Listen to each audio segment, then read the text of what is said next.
Assalamualaikum, welcome to English Literature with Aisha Noor and today we are studying about parts of speech.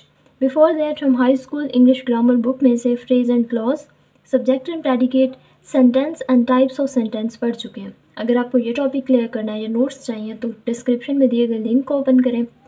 आइए start करते हैं parts of speech, जिसे हम word classes भी कहते हैं। जब हम कोई बात करते हैं और सेंटेंस बोलते हैं तो उस सेंटेंस के डिफरेंट पार्ट्स होते हैं, जिसमें सब्जेक्ट होता है, प्रेडिकेट होता है। तो सब्जेक्ट और प्रेडिकेट के अलावा अगर हम उसे फर्दर क्लासीफाई करें तो उसमें कोई ऑब्जेक्ट होता है, उसमें कोई ऐसी कैरेक्टरिस्टिक होती है जो उस ऑब्जेक्ट को मज़ीद एक्सप्लेन करती है, जो उस सब्जेक्ट के बारे में मज़ीद को हमें इंफॉर्मेशन देती है। तो इन सारी चीज़ों की जब हम क्लासिफिकेशन करते हैं और हम इन्हें कोई नाम देते हैं, उसे हम पार्ट ऑफ स्पीच कहते हैं या फिर उस वर्ड की क्लास कहते हैं, वर्ड क्लासेस। ओके, सो अगर आप सपोज कर लें कि आपकी एक कंपनी है, उसमें एक बंदा है जो कि मैनेज करता है चीज़ों को, तो हम उसे मैनेजर कहेंगे। देयर इज़ अ पर्सन जो कि अकाउंट्स संभालता है, उसे हम अकाउंटेंट कहेंगे। तो हर पर्सन की उसके वर्क के मुताबिक कोई ना कोई डेजिग्नेशन और नेम होगा। ओके, इसी चीज़ को अगर हम लैंग्वेज पे अप्लाई करें तो एक सेंटेंस में एक लफ्ज़ जो भी रोल अदा कर रहा है उसे हम उसी के अकॉर्डिंग एक नाम दे देते हैं, जिसे पार्ट्स ऑफ स्पीच कहा जाता है। Okay, I hope it's clear now. Definition read कर लेते हैं। Words are divided into different kinds और क्लासेस। वर्ड्स कौन से जो कि एक सेंटेंस में यूज़ होते हैं? They are divided into different kinds और classes called parts of speech. किस बेस पे हम इन्हें डिवाइड करते हैं? According to their use.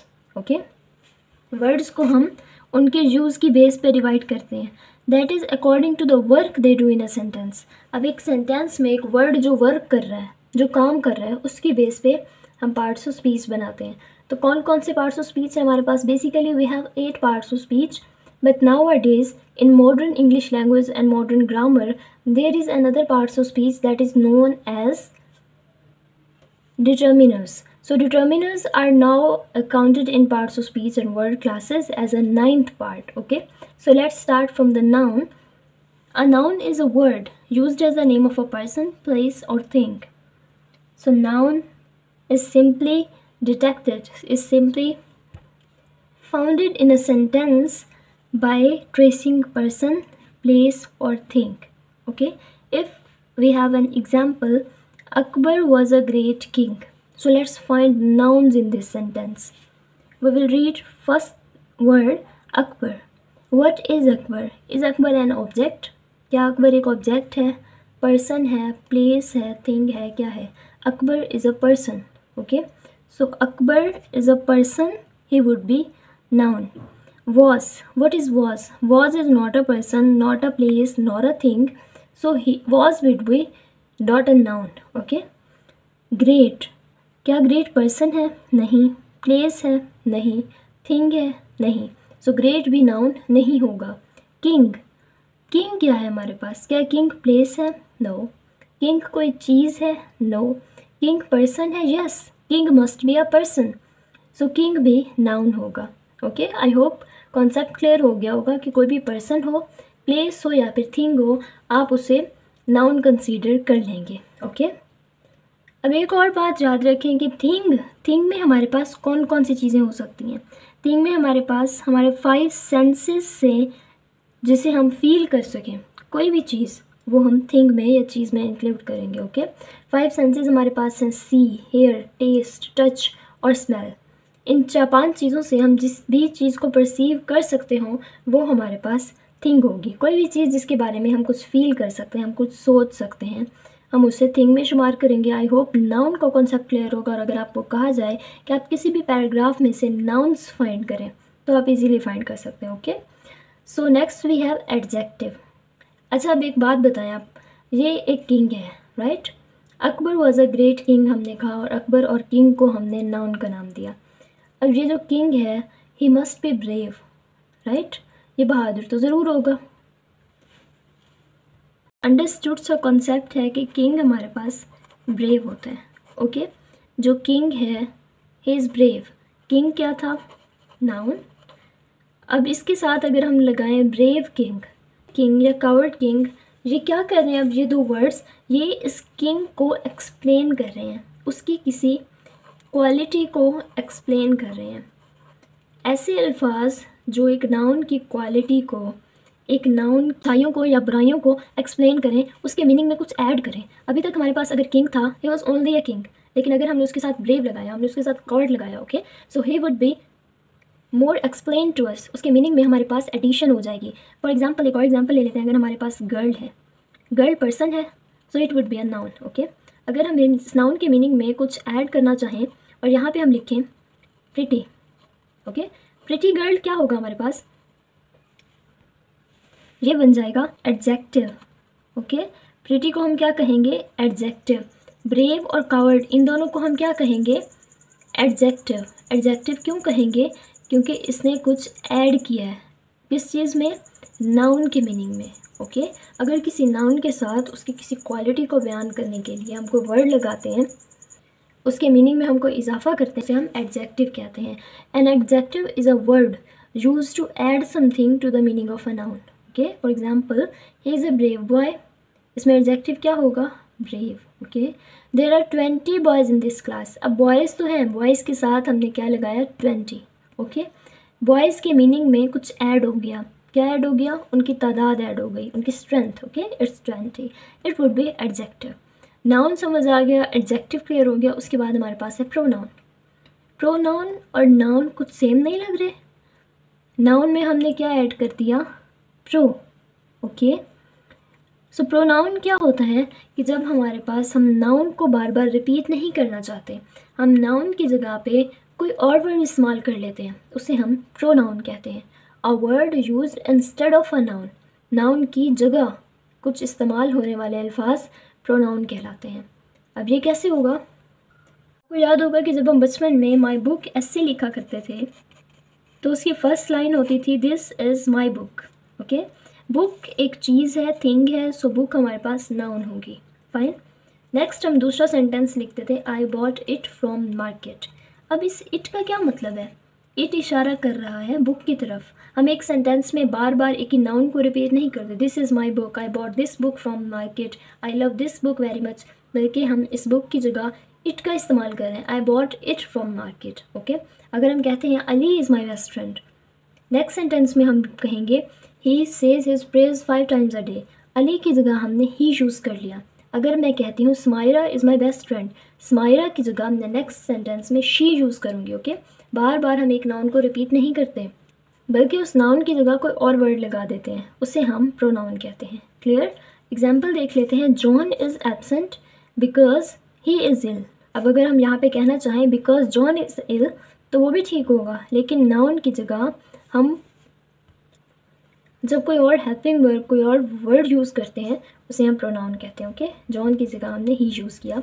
The books are where you left them, books की जगह हमने देम यूज़ कर लिया, ओके। नेक्स्ट है हमारे पास वर्ब। अब वर्ब क्या होता है, verb is a word use to express an action और स्टेट। अब मैं कहती हूँ दिस पेंसिल, ओके। अब पेंसिल क्या होगा, नाउन होगा। नेक्स्ट अगर मैं कहूँ दिस ब्लू पेंसिल, अब पेंसिल नाउन है, नाउन के साथ मैंने उसके मीनिंग में कुछ ऐड किया, वर्ड था blue. Blue parts of speech की कौन सी कैटेगरी होगी, एडजेक्टिव, क्योंकि मैंने पेंसिल के मीनिंग में कुछ ऐड किया, उसकी क्वालिटी बयान किया, that is blue, okay. This blue pencil is my favourite, I like this very much, okay. अब दिस या I like it very much, अगर मैंने पेंसिल की जगह एक और वर्ड इट लगा दिया तो वो क्या होगा, प्रोनाउन होगा, ओके। अब वर्ब की तरफ आते हैं, I am writing with this pencil in this video. अब मैंने कहा कि ये पेंसिल जो है, इसकी मदद से मैं क्या कर रही हूँ, आई एम राइटिंग, अपने स्टेट बता रही हूँ, एक्शन बता रही हूँ जो ये पेंसिल परफॉर्म करती है। स्टेट बता रही हूँ इस पेंसिल की कि ये क्या कर रही है, राइटिंग कर रही है। दिस एक्शन और स्टेट को हम क्या नाम देंगे, वर्ब का, ओके। एग्जाम्पल्स देख लेते हैं, the girl wrote a letter to her cousin. अब गर्ल नाउन है, रोट इज़ द एक्शन और स्टेट जो उस गर्ल ने परफॉर्म किया वो एक्शन रोट है, it means wrote would be verb. Calcutta is a big city, Calcutta is, okay, Calcutta है। कलकत्ता की स्टेट क्या है इस टाइम, ज़रूरी नहीं है कि ओनली एक्शन हो, लाइक कलकत्ता अगर कुछ परफॉर्म कर रहा होता उसे हम वर्ब कहते हैं, उसकी स्टेट क्या है, Calcutta is a big city, so is would be verb. Iron and copper are useful metals, okay, are. अब यहाँ पे सिंगुलर था तो इज आया, प्लूरल हो गए, आयरन एंड कॉपर 2 हो गए तो आर आया, are would be verb. Clear. Next we have adverb. क्या आपको नहीं लग रहा कि वर्ब और एडवर्ब कुछ मिलते जुलते हैं? वर्ब में ऐड हो गया, जिस तरह नाउन में कुछ ऐड हुआ था उसी तरह वर्ब में ऐड हो रहा है। क्या ऐड हो रहा है? A word use to add something to the meaning of a verb. Similar बात है कि अगर नाउन के मीनिंग में कुछ ऐड होगा तो उसे हम एडजेक्टिव कह रहे थे, लेकिन अब यहाँ पे हम वर्ब के मीनिंग में कुछ ऐड हो रहा है तो उसे हम एडवर्ब कह रहे हैं। Like he worked the sum quickly. अब वर्क हमारे पास वर्ब था, कोई काम हो रहा था, एक्शन हो रहा था, तो वर्क के मीनिंग में हमने क्विकली ऐड कर दिया कि वो वर्क स्लोली हो रहा है या क्विकली हो रहा है, तो क्विकली वर्ड एडवर्ब होगा। This floor is very beautiful. Beautiful तो है, ब्यूटीफुल के साथ हमने वेरी लगा दिया। अच्छा, एक बात और याद रखें कि एडवर्ब जो है वो सिर्फ वर्ब के मीनिंग में कुछ ऐड नहीं करेगा, बल्कि वो वर्ब, एडजेक्टिव या फिर किसी और एडवर्ब के मीनिंग में भी कुछ ऐड कर सकता है। लाइक अगर हमने ब्यूटीफुल गर्ल लिखा, ब्यूटीफुल एडजेक्टिव था, लेकिन उसके साथ भी हम वेरी लिख के इसके मीनिंग को भी इन्हेंस कर सकते हैं। Okay, she pronounce the word quite correctly. Okay, correctly adjective था, अब एडजेक्टिव के मीनिंग में भी हमने कुछ ऐड कर दिया, दैट इज़ क्वाइट, तो it would be also an adverb. Clear. Next हमारे पास है प्रपोजिशन। प्रपोजिशन क्या होता है? That is a word used with a noun. अच्छा, एक बात देखें, हर जो हमारे पास पार्ट ऑफ स्पीच है उसकी डेफिनेशन के साथ लिखा है is a word, is a word, is a word. Okay, इस चीज़ को क्लियर कर लें कि हम पढ़ क्या रहे हैं। हम पढ़ रहे हैं कि हमारे पास जो एक सेंटेंस होता है, इंग्लिश लैंग्वेज का जो एक जुमला होता है, उसके हम डिफरेंट पार्ट्स बना रहे हैं। फॉर एग्जांपल अभी यहाँ पे यहाँ से यहाँ तक एक सेंटेंस अगर लिखा है तो हम इसको डिवाइड कर रहे हैं। ऑल क्या है, ऑब्जेक्ट क्या है, दैट क्या है, वी क्या है, कैन क्या है, इसको हम डिवाइड कर रहे हैं। ओके, डिवीजन कर रहे हैं, और फिर हर पार्ट को, हर वर्ड को उसके वर्क के मुताबिक, उसके एक्शन के मुताबिक एक नाम दे रहे हैं। ओके, अब प्रपोजिशन क्या है? That is a word used with a noun और प्रोनाउन। किसी नाउन या प्रोनाउन के साथ। नाउन और प्रोनाउन क्या होते हैं? नाउन होता है हमारे पास किसी पर्सन, प्लेस और थिंग का नाम। प्रोनाउन क्या होता है? जो उस नाउन की जगह इस्तेमाल होता है। नाउन और प्रोनाउन के साथ जो वर्ड यूज़ हो, क्या शो करने के लिए कि उसका रिलेशन क्या है, किस चीज़ के साथ, किसी भी और चीज़ के साथ, सेंटेंस में दिए गए किसी भी ऑब्जेक्ट के साथ।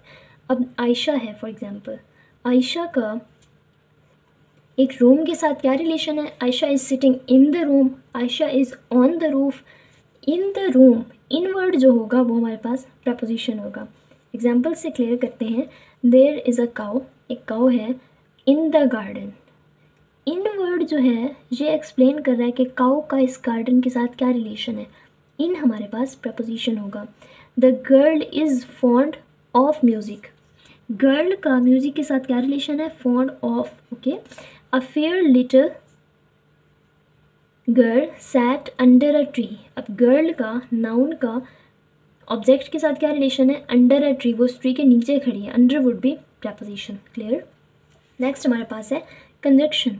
कंजंक्शन क्या होता है? That is a word use to join. Conjunction क्या करता है?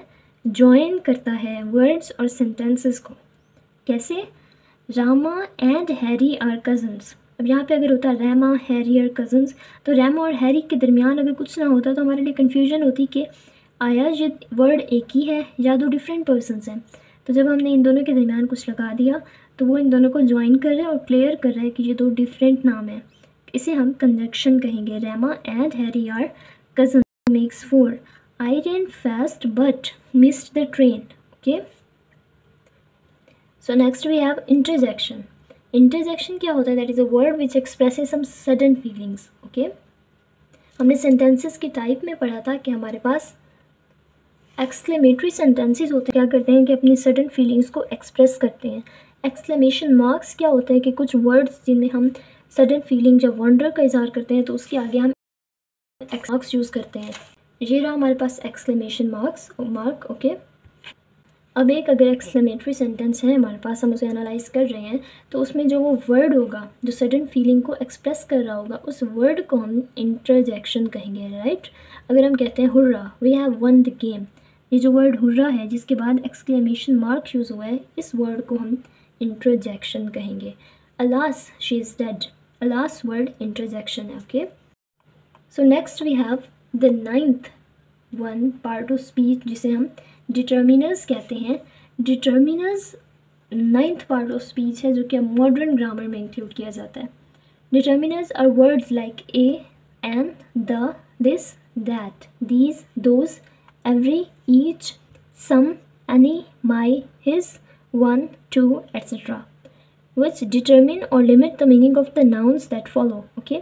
अब इजीली इसको अंडरस्टैंड कर लेते हैं कि डिटर्मिनर्स यूज़ होते हैं किसी नाउन के साथ. ओके.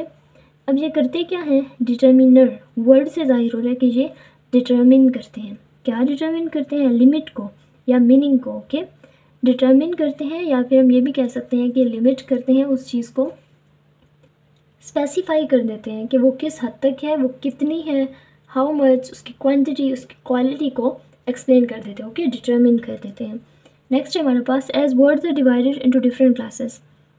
क्योंकि वर्ड्स डिफरेंट क्लासेस में डिवाइड हैं अपने वर्क के according, so it is clear that we can not say to which part of speech of a word belong unless we see it use in a sentence. अच्छा, तो वो ये कह रहे हैं कि वर्ड जो है डिफरेंट क्लासेस में डिवाइडेड है, लेकिन हम जब तक उनका यूज़ ना देख लें किसी सेंटेंस में तब तक हम नहीं बता सकते कि वो कौन सी कैटेगरी से बिलोंग करते हैं.